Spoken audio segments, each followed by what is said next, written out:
Namaste and welcome to Pods by PEI, a policy discussion series brought to you by Policy Entrepreneurs Inc. My name is Kushi Hang. In today's episode, we have PEI colleague Dheeraj's conversation with Sagar Baral on the beauty of birds and bird watching. Sagar Baral is an ornithologist with a PhD in bird ecology from the University of Amsterdam and has been involved in wildlife conservation for nearly 3 decades, popularizing public engagement and appreciation. He is the country director of the Zoological Society of London, Nepal, where he leads multiple wildlife conservation projects, charities, and research.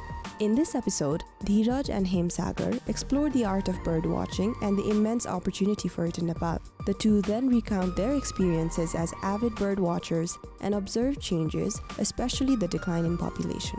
They discuss urbanization and climate change as the main deterrents and consider what can be done to mitigate their effects to restore avian life and diversity.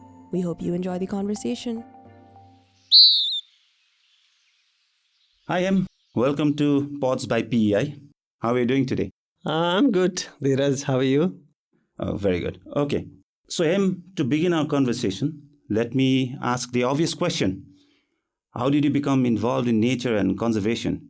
And to be more specific with today's topic, what was it that drew you towards birds and bird watching in Nepal? Thank you, Dheeraj. Actually, right from the beginning, I have developed some kind of passion for wildlife, not only birds, but the entire wildlife. And I was born in the East Nepal at the age of Koshi Tapu Wildlife Reserve. And right from my childhood, I could see a lot of varieties of birds as well as a lot of mammals. And coming to birds, in 1987, I got a job to work as a trainee naturalist in Chitwan National Park. And at that time, when I was working as a young trainee naturalist, nature guide, then I realized that there was a kind of dearth of knowledge. There was a lot of understanding needed to be developed for our Nepali birds. So I saw that clear niche for me to take up that area as my study. And right from there, that point of time, I thought I'm going to take up this subject and do more bird studies. That's how I really got into birds. So great. As you know, Nepal is indeed blessed by nature in so many regards. With birds, most of us are quite familiar with the daffy, as it's the national bird of Nepal. Yeah. So many even have heard of the unique birds like spiny babbler. And personally, my favorites around Godavari would be red-headed trogon, the long-tailed broadbill, and kutia. Perhaps you could tell a bit more about some of the most unique and beautiful birds of Nepal. Maybe some of your favorites as well. It's probably not really fair to be partial to some species because, as you know, that we have something like 891 species of birds in this country recorded over the last 200 years. And there are a lot of special birds in Nepal. And I think a group of birds that is really special for Nepal, I would call the laughing thrushes, because we have varieties of laughing thrushes. We have varieties of other species that belong to that family, babblers, which always live in flocks, and they have really interesting behavior. So I think, those birds would be really, really special in this, in the sense what Nepal is famous. But of course, as you said, there are other lots of colorful birds like long-tailed broadbill, kutia, red-headed trogon, and things like that. And they are absolutely, when you see them, it's a great joy to see those birds that you mentioned.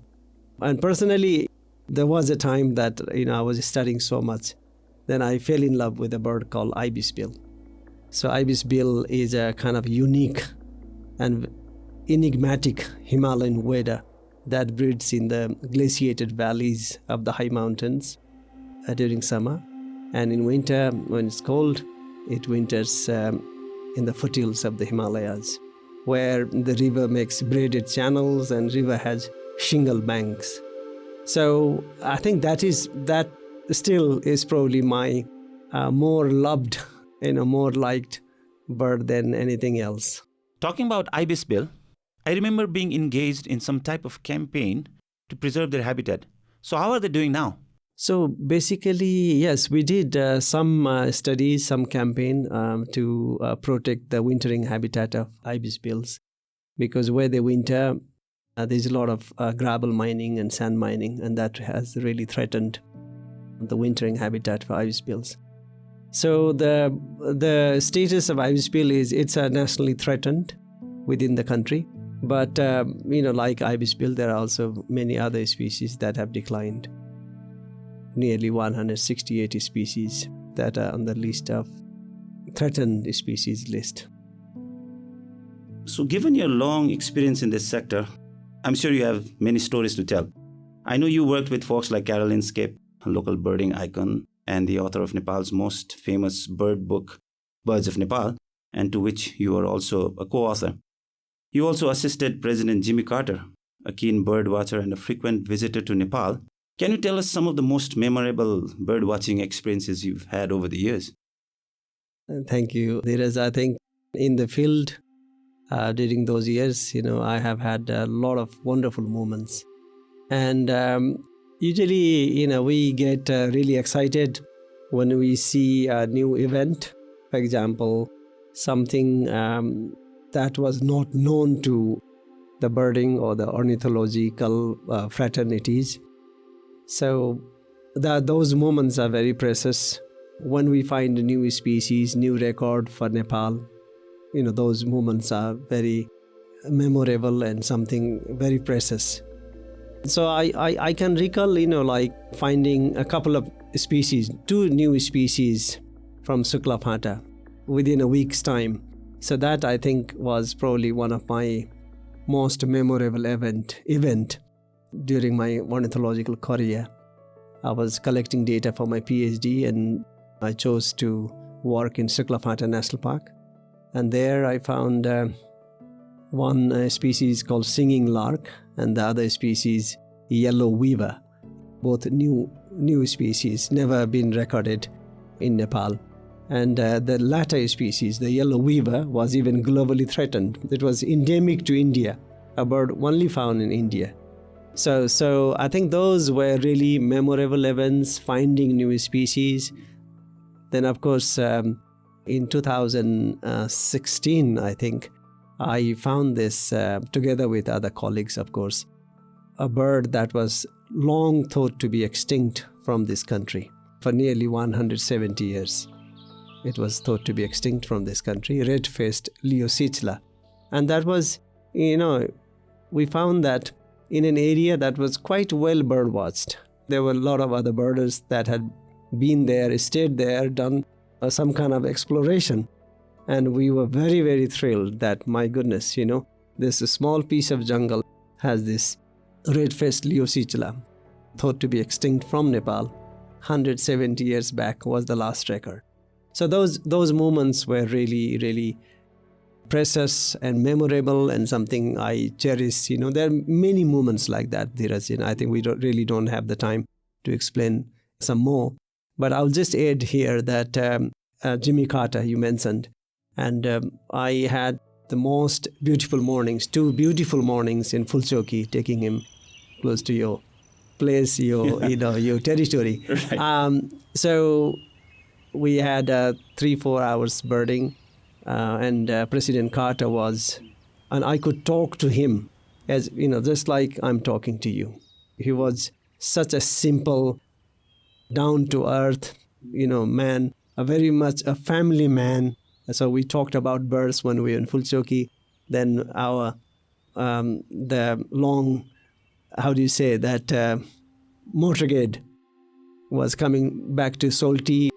And then he started talking about family, and he said to him, how many children you have, and and then he started talking. I'm the proud grandpa, okay. And I have so many, grandkids and things like that. And then he took me to have breakfast, and he said, what are you doing tomorrow morning? And I said, President Carter, I'm free. And he said, well, we really like the birding today. Can we go back tomorrow? Okay. So it was a lovely experience. Any specific bird that he was interested in, or was it just in general? No, it was more in general. But the thing was, he remembered the name of the birds when I showed them, and he was genuinely interested. He was not there just to show that a former American president is interested in birds, but he was genuinely interested. And even after he left, the correspondence continued, and he asked me the full bird list that he had been shown in Fulchoki. So that was really nice. Very good, very good. For the next set of questions, I'd like to begin with an observation that many of us who live in urban areas like Kathmandu have had. Where have all the birds gone? So for example, I remember the days when a host of sparrows was a common sight, but that's not the case anymore. Today, there seems to be a sharp decline in many of these common birds. So as an avid birder, what is your view on this phenomenon? I think that's a bit of worry, not only in Nepal. It's a global phenomenon, I think, that a lot of our birds have declined. And what we need to note is the birds may be still there, but their population is not. So there is a study done by WWF and my own organization that I work for, GSL, and they have produced a report called the Living Planet Index report, where they have outlined from the 70s till now, we have lost nearly 70 to 80% populations of the wildlife. So, for example, what that says is, if we used to see sparrows, for example, in 200s, just make it a 70% decline and count that number. That's what we see today. So that's really a worrying thing. And the house sparrow and tree sparrow that we have in Kathmandu Valley, those are only representative birds, but we have many other species declining, in the urban setting, as well as, of course, in the other habitats.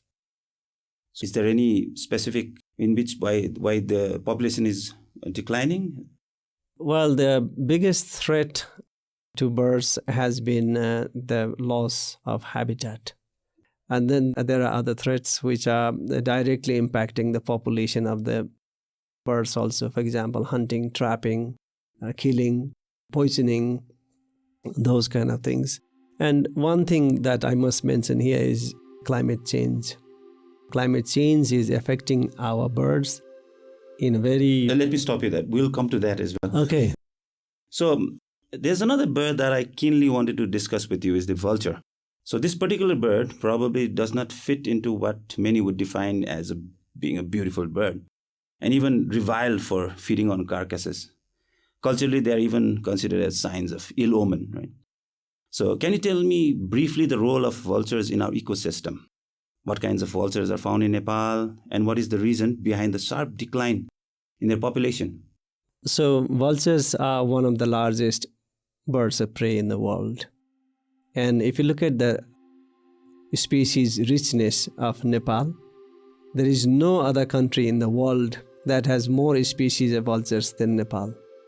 Nepal has 9 species of vultures, and there is only one other country that has that richness, and that is India.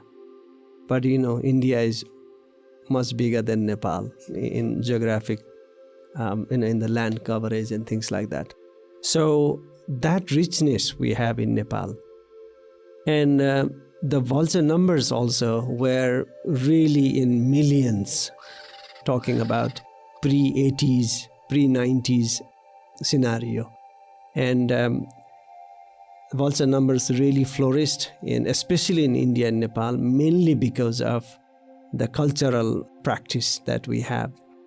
Most people being Hindus, and Hindus not eating cows. Cows formed the main diet for vultures, and therefore that super abundant supply of food for vultures helped increase a huge population of vultures in the Indian subcontinent. And why they have declined?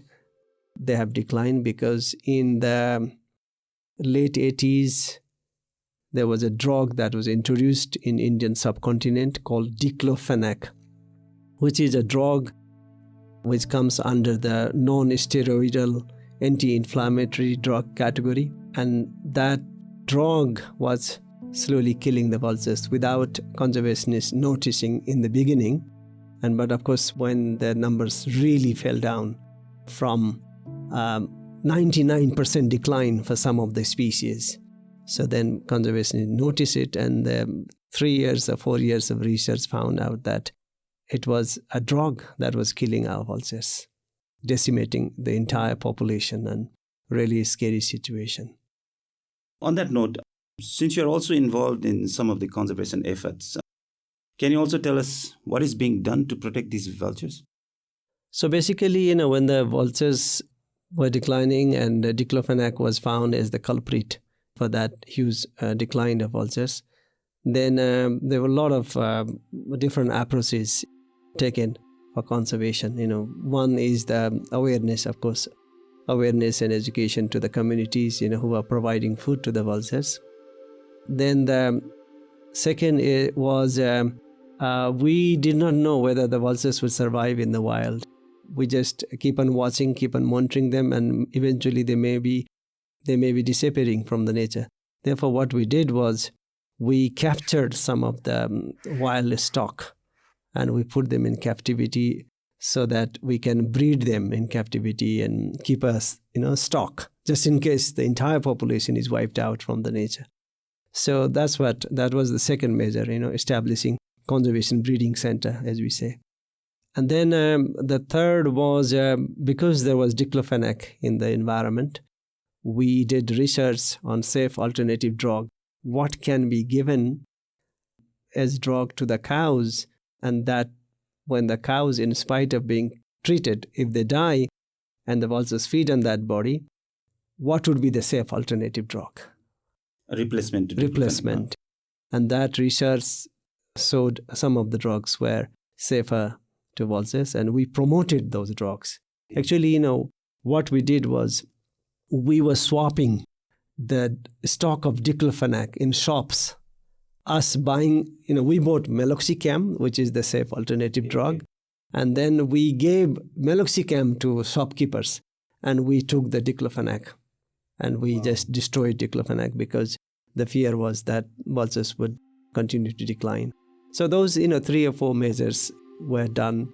And of course, setting up the vulture restaurant, a safe feeding site in Navalparasi was another landmark in conservation of vultures at that time. So how is it doing now, the vulture rehab program? How is it doing? So basically, I must add here, just for clarification, that how diclofenac was killing vultures. Okay, so diclofenac is a drug given to cow when they have diarrhea or some kind of pain. So it's basically a painkiller also, often mixed with cetamol. So once a cow is sick and if the drug is given, and in spite of that treatment, if the cow dies, then some traces of diclofenac is still there in the tissues of the dead cow. And when that meat is eaten by vultures, then vultures ingest a lot of that meat, and the concentration of the diclofenac gets very high in their body system. Vultures have kidney, they don't cope with diclofenac excretion. So they were not excreting diclofenac, rather accumulating diclofenac within their system, and that was resulting visceral gout in vultures, and therefore they were dying. So it was not direct poisoning to vultures, it was a kind of secondary poisoning. Okay, so that's how they were dying. So that's my clarification here. And on your question, how the vultures are doing, I think we have stabilized the remaining vulture population. They are still dying from other threats, but I think we have stabilized whatever the population is. But other threats are emerging. That's excellent. So are these vultures rehabilitated into the wild? The conservation breeding center is closed now. Yeah, it's already closed. It's already closed after. So we set up this in 2008, and this was closed this year. All the captive bred stock were released. They didn't perform the best, but most of them survived. Some died, but most of them survived. And the Conservation Breeding Center was closed because we thought our conservation efforts were showing positive signs in the wild.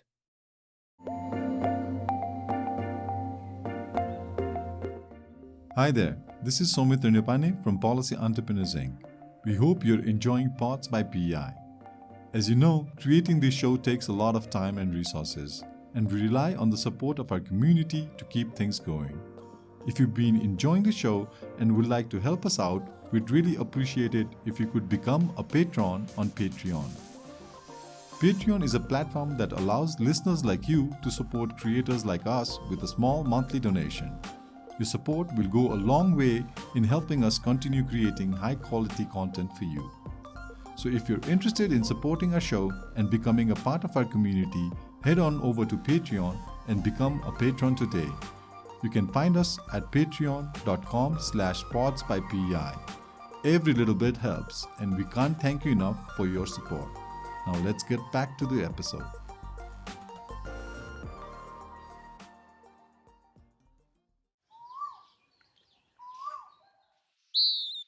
So continuing on the topic of conservation, there are quite a number of efforts targeted at nature and conservation. When it comes to birds, what are some of the important initiatives that are in place in Nepal to protect them? I think that's, again, a very important question, and that will probably touch on the plans and policies we have. And on that, I think the most important thing that this country has done is to have the National Parks and Wildlife Conservation Act 1973. And that is really the main act that protects the entire wildlife in the country, including birds. And within that law, there are 9 species of birds strictly protected also. And I think that is the biggest initiative that this country has done to conserve the birds.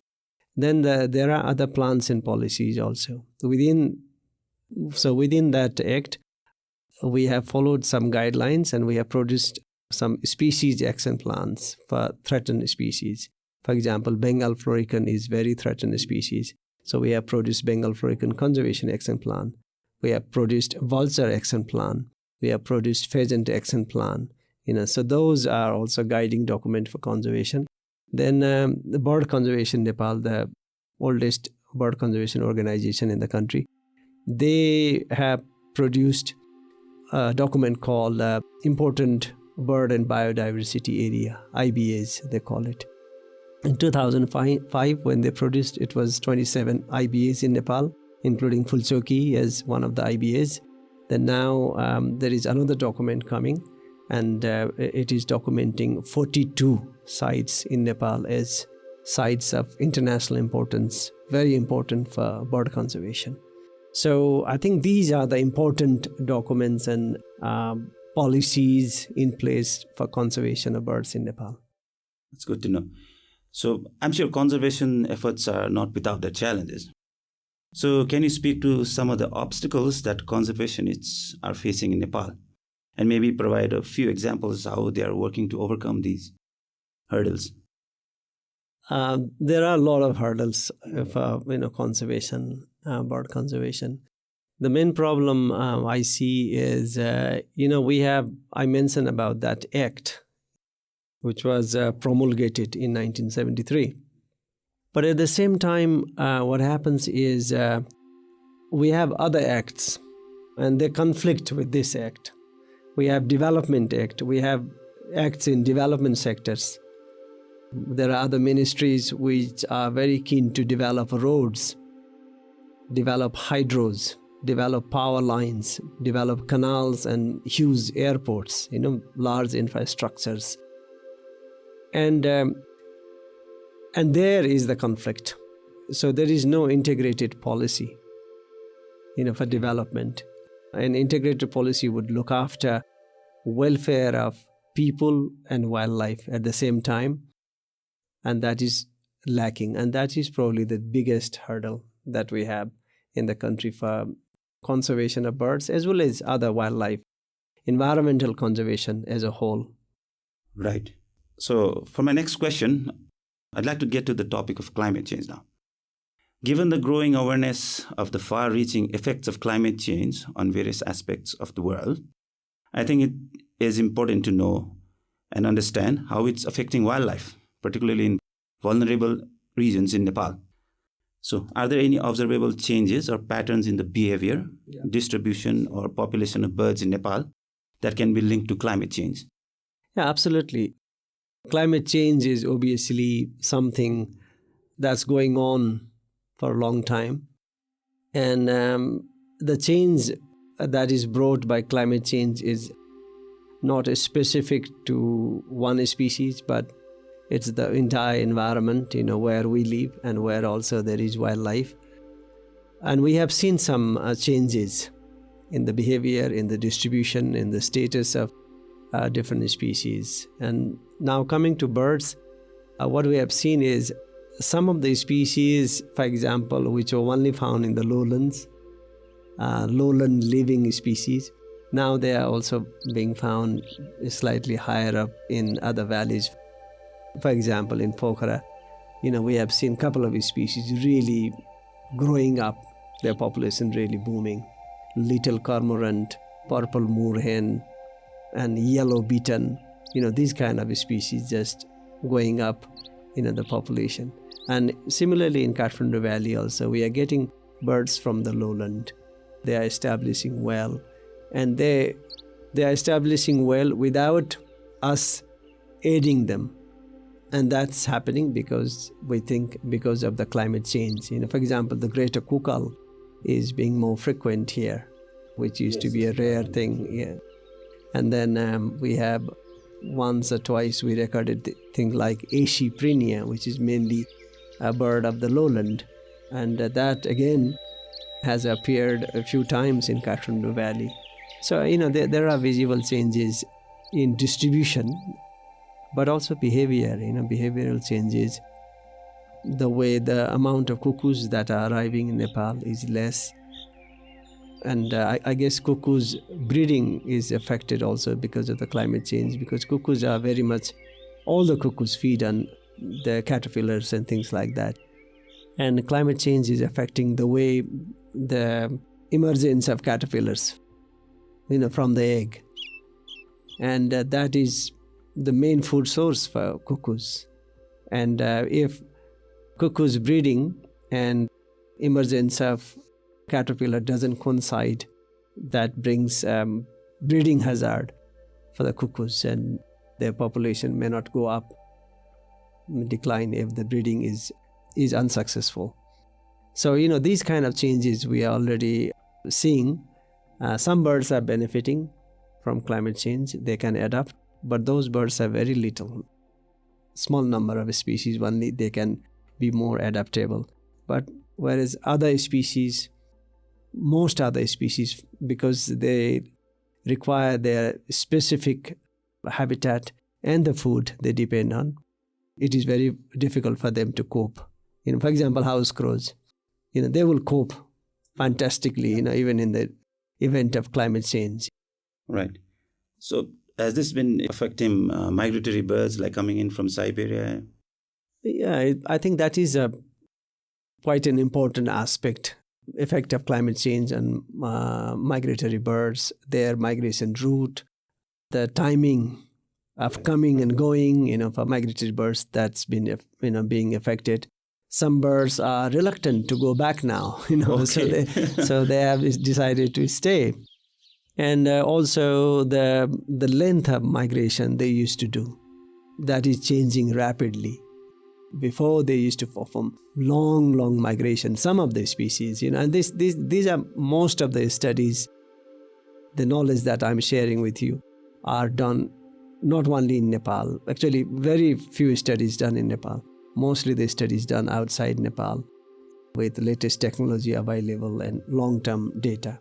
So definitely climate change has had a huge impact on migratory birds. So looking ahead, as birds are an integral part of Nepal's biodiversity, it is important to consider how their significance and role in the environment will be understood and valued in the coming years. So I'd like to hear your thoughts on how you foresee the attitudes and perceptions towards birds evolving in Nepal. Additionally, what measures do you think could be taken to promote a deeper appreciation and protection of birds among the general public? I think that is the main crux of the conservation that we are doing, Dheeraj, because unless and until everyone in this country understands the value of birds and biodiversity, conservation of biodiversity, environmental conservation is going to be a battle that is more or less losing battle. But the good thing is we have a new generation coming, and the new generation is really smart. They are very keen to promote conservation of birds and other wildlife. So that is really the biggest hope that we have. New generation understands, and they have, for the awareness and education, they have been using various means that are available now that were not available, say, 15 years ago.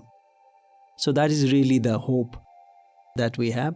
But the foremost thing that we need to do is to ensure that public understands, to appreciate what we have. My dream is that every house in Nepal, I don't know when that will be, if I visit, they can talk about, say, 15, 20 birds. Maybe they have a pair of binoculars in the house, Yeah. So, I think that is so important. Because when I started doing bird watching, I was told by the foreigners the beauty that we have. And it should not be that. It should be our people, Nepali people, telling our Nepali people, as well as our foreigner friends, the beauty we have, the birds we have, the diversity we have. So I think that public appreciation of birds, biodiversity, is the most important thing. And that is the basic thing that we need to start. Beautiful. So how about bird watching and tourism? I know that there are some interests in this regard, but this remains clearly a niche market. And do you think there is possibility of expanding this so that Nepal becomes a destination for bird watchers or bird photography? Yes, I think there is a huge scope in Nepal for bird watching and bird photography, promoting, both. But what we have to remember is we need to be very clever how we promote our country as the bird watching destination, because we don't have the luxury of having so many endemic birds. Like, for example, Sri Lanka has. They have more than 40 species endemic to Sri Lanka. So people have to go to Sri Lanka to see those 40 species. Right. Whereas we just have one endemic species, and that is also not easy to see, spiny babbler. Spiny babbler, Yeah. So we need to be very careful how we promote this country as a bird watching destination. We cannot be promoting an endemism, because we have very little endemism in the country, landlocked and sharing similar geographical habitats with India and China. We are lucky that we have one endemic bird species, because if you go to Pakistan, they don't have one. So I think the way we can promote bird watching and bird photography, as you said, is, look, we have 891 species. You come here, what we can show you in 2 weeks' time, if you come on the right time of the year and you went to the right places, you can see half of them. So that's how we can promote. For example, Indonesia has nearly 2,000 species, for example. But to see that 2,000, maybe to see 400, you'll probably have to spend 4 weeks there. Okay. But here, to see 400, you can do it in 2 weeks. I think that's how we can promote bird watching. Nepal is a bird watching destination. But again, everything is linked to conservation. We must conserve the birds so that we can promote bird watching tourism. That's very insightful. Thank you so much. So finally, for anyone who may be interested in getting into bird watching and bird photography, what are some of the ways they can get involved? Are there any particular bird watching hotspots in Nepal that you would recommend? Would even be some of your favorite hotspots? Yes, there are a lot of destinations. Yeah. Obviously, within the valley, I think Godavari Fulchoki is, my favorite, and that's why I took President Carter 2 times there. Right. So that's a fantastic. It's such a fantastic place for forest birding. It's a very rare habitat there, and one can see so many varieties, especially of laughing thrushes. I love laughing thrushes. Seeing laughing thrushes there. And then, of course, we have so many other places like easy birding, Koshi-Tapu, Chitwan, Suklafanta, even Lumbini, Pokhara, really, really nice.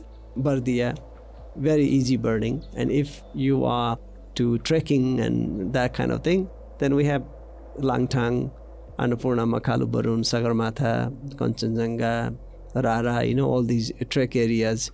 These are the hottest spots for birding. Usually, the important bird and biodiversity area, as I said, there are 42 of them in Nepal. They are the best for birding destination. So they're really good. And bird photography goes the same. But to photographers, I would like to also request a caution that we need to be careful photographing birds, especially when they are breeding, and not to disturb too much, because there is a good growth of bird photographers in this country, as you know, also, and which is very good. But we need to follow certain ethics and code of conduct doing bird watching and bird photography. That's very insightful. So, Hem, now we've come to the end of today's conversation. But before I let you go, I do want to let our listeners know that your expertise on nature and conservation in Nepal goes beyond just birds. So I heard from a mutual friend, Mahendra, that you actually published a book on tigers in Nepal. I'd love to bring you back to talk about this topic. But for now, could you tell us about your book, Pate Bag, and why you wrote about it? That's interesting, Dheeraj. Yeah. Because, my core subject, expertise, is birds. But I wanted to diversify my own expertise. So I started studying mammals and plants and even reptiles, actually. So during that course, I wrote, together with other authors, books on snow leopards, books on pangolins, even papers on plants, actually. And with the tiger book, the organization that I work, and there are other organizations which are working on tigers. And we have invested huge amount of resources on tigers. And if you look at tiger papers, scientific papers, there are plenty. And if you look at tiger books in English, there are plenty. But look, I wanted to find out one book on tiger in Nepali language, Right. And there is none. So I thought, my goodness, there is a gap there. If we don't make our people understand the importance of tiger, the behavior, the distribution, the status of tigers, our people, the local people, in our language, then who will? And then I decided, okay, I'm going to do it. And it took, I had a full-time job. It took 3 years to complete that small book. But I think that's a very important book written in a very simple language for even layman to understand. So that's how Pate Bag came into being. Okay, I think I would want a signed copy from you. Okay, that's a deal. Nice. So any final words to our listeners before we call it a wrap? Bird watching is not only done by scientists like me. Bird watching is a kind of, I think everybody should be a birder, in my view. Bird watching takes you to forest, takes you to wetlands, takes you to natural habitats. And that is in today's world, when we are so much disturbed, so much busy, our mind, we need peace of mind. And bird watching is rather a mental therapy for us. Mental peace we gain. Bird watching, birds have been associated with us for a long time. And everyone, please, let's be a bird watcher for our own sake, for our own peace. And I think that will help for the conservation of birds as well as make people healthy. So that is my final message. Great. So, Him, thank you once again for joining us in the studio. And I look forward to yet another chat with you in the future. Thank you, Dheeraj, for giving me this wonderful opportunity, wonderful platform to speak about birds. Thank you so much. Thank you. Thanks for listening to Pods by PEI. I hope you enjoyed Dheeraj's conversation with Him Sagar on the beauty of birds and bird watching. Today's episode was produced by Nirjan Rai with support from Saurav Lama, Chedon Kansakar, Hridesh Sapkota, and me, Khushi Hang. The episode was recorded at PEI Studio and was edited by Hridesh Sapkota. Our theme music is the courtesy of Rohit Shakya from Zindabad. If you liked today's episode, please subscribe to our podcast. Also, please do us a favor by sharing us on social media and leaving a review on Spotify, Apple Podcasts, Google Podcasts, or wherever you listen to the show. For PEI's video-related content, please search for Policy Entrepreneurs on YouTube. To catch the latest from us on Nepal's policy and politics, please follow us on Twitter at tweet2PEI. That's TWEET followed by the number 2 and PEI. And on Facebook at Policy Entrepreneurs Inc. You can also visit pei.center to learn more about us. Thanks again from me, Khushi. We will see you soon in our next episode.